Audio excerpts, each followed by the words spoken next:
Amanhã é dia do bancário, né? E aí, será que tem alguma coisa para comemorar?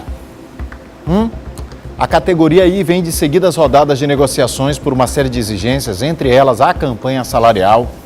E vamos conversar sobre esse assunto e sobre outros assuntos também com o presidente do Sindicato dos Bancários, o Eloy Natan. Vem para cá, Eloy. Mais uma vez aqui com a gente. O Eloy, tudo bom, meu irmão? Olá, Gisele. Tudo bem? Seja bem-vindo, viu? Ok. E, Eloy, a gente tem visto aí no Brasil, e especialmente aqui no Maranhão, o que mais nos atinge, a gente está vendo um desmonte do sistema bancário no que diz respeito à prestação de serviços, inclusive. Isso é ruim para todo mundo, né? Exatamente. É ruim para quem trabalha e é ruim para os clientes. Estão fechando a agência, estão tirando alguns serviços. E aí, Eloy, como é que fica a situação? Nós estamos exatamente no período de campanha salarial, discutindo direitos, discutindo garantias, e o que nós temos visto realmente é um desmonte dos serviços de bancos. Para você ter uma ideia, em 2017 foram 18 mil postos de trabalho que foram reduzidos, fora em torno de 70 agências em todo o país que foram fechadas.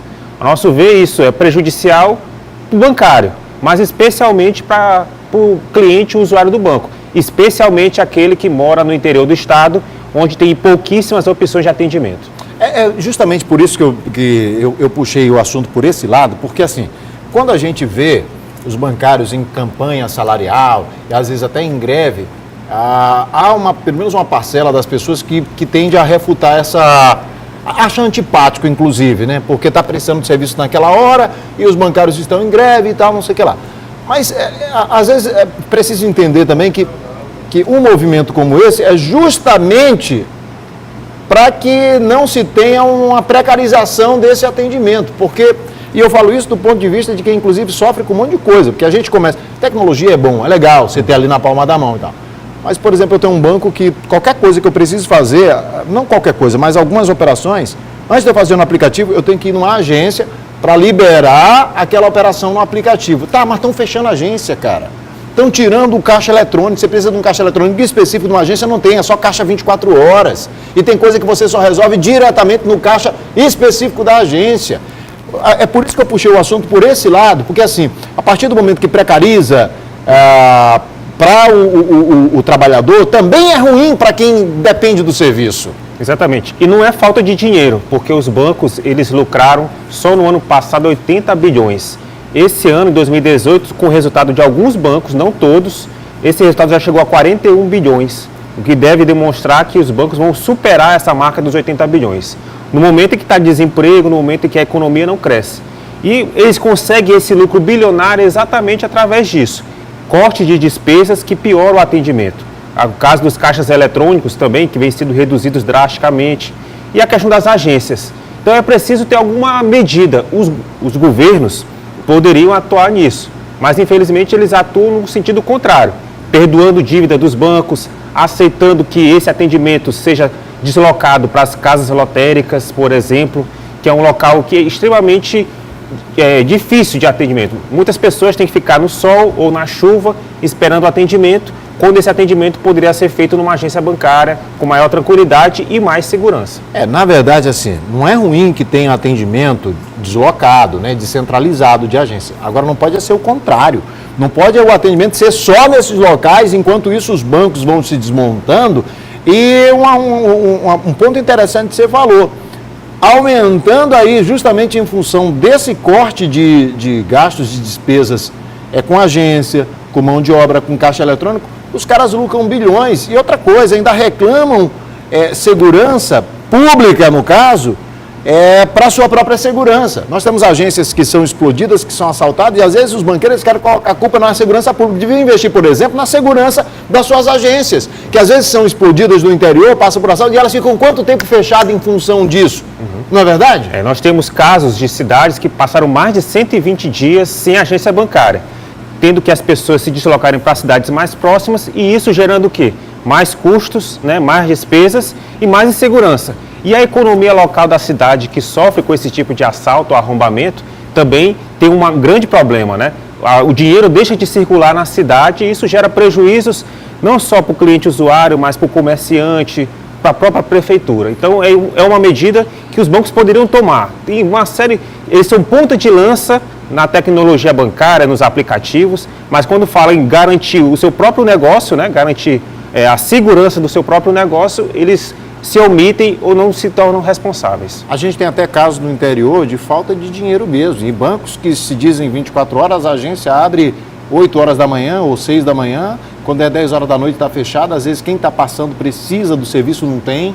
Exatamente. Os bancos querem impor uma condição aos clientes. Quando os clientes que pagam tarifas e taxas que são absurdas, né, é que deveriam escolher se eu quero ter um atendimento presencial com um bancário, uma agência bancária, ou se eu quero fazer as operações pelo aplicativo, ou se eu quero usar os dois. É uma questão de alternativa, mas o que os bancos estão fazendo é uma imposição. E assim, discutir internet no estado, hoje a própria capital, São Luís, nós já temos problemas de telefonia e de sinal de internet. Imagine quando se afasta da cidade, da capital. Então os problemas são maiores e a dificuldade de acesso é ainda maior. Eloy, do ponto de vista de vocês, trabalhadores, o que é a principal luta hoje? A luta pela garantia do emprego com os direitos que a categoria obteve nesses últimos anos. Que com a reforma trabalhista que foi aprovada no ano passado, eles estão todos em risco. Nós estamos numa campanha salarial nesse momento para discutir não conquistas, mas nós estamos discutindo manutenção de direitos, manutenção do nosso poder de compra, que a FENABAN, que é a Federação dos Bancos, quer reajustar apenas pela inflação e um aumento de 1% acima dela, que dá em torno de 5%, e não quis colocar no nosso acordo coletivo uma série de garantias em relação ao emprego, porque hoje com a terceirização, muitos empregos que hoje são de bancários diretamente podem passar para outras empresas terceirizadas com salários menores, com direitos menores. E isso significaria o fim da categoria bancária como a gente tem de hoje. Ou seja, rapaz, é impressionante, né? E hoje a briga é para pelo menos manter o que já foi conquistado, né? Porque em razão dessa nova legislação que foi aprovada, ficou ruim para todo mundo, especialmente para algumas categorias e no Nordeste principalmente. Há previsão de paralisação ou de algum tipo de manifestação por parte dos bancários? Sim. A rodada de negociação com os bancos, ela dura há mais de 2 meses. E no sábado foi fechada uma proposta definitiva que vai ser levada para as assembleias em todo o país. Aqui no Maranhão, ela vai acontecer na quarta-feira, às 18h30, no mesmo local, que é no auditório do sindicato lá no centro. No mesmo momento, em outros estados, vai ocorrer também assembleias para discutir essa proposta. Nós achamos que a proposta que foi apresentada até agora é insatisfatória, porque diante dos lucros que estão obtidos pelos bancos no último período, diante dos resultados que a categoria apresenta, não é difícil para os banqueiros apresentarem uma proposta que garanta a renovação dos direitos e possam buscar conquistas, né? A gente está falando que a luta é por garantir conquistas, garantir direitos. Os bancos, com os lucros que eles vêm obtendo, têm totais condições de fazer isso. Então não podem reclamar da crise, porque só com tarifas bancárias de clientes e usuários, eles arrecadam em torno de 27 bilhões. É dinheiro que dá para pagar toda a folha de pagamento deles e ainda sobrar. Então, não adianta vir dizendo que não pode fazer mais, que pode sim. E os números mostram isso. Por isso, em Assembleia, nós vamos discutir isso. Se nós vamos aceitar ou não essa proposta e se não aceitar, iniciar a greve por tempo determinado.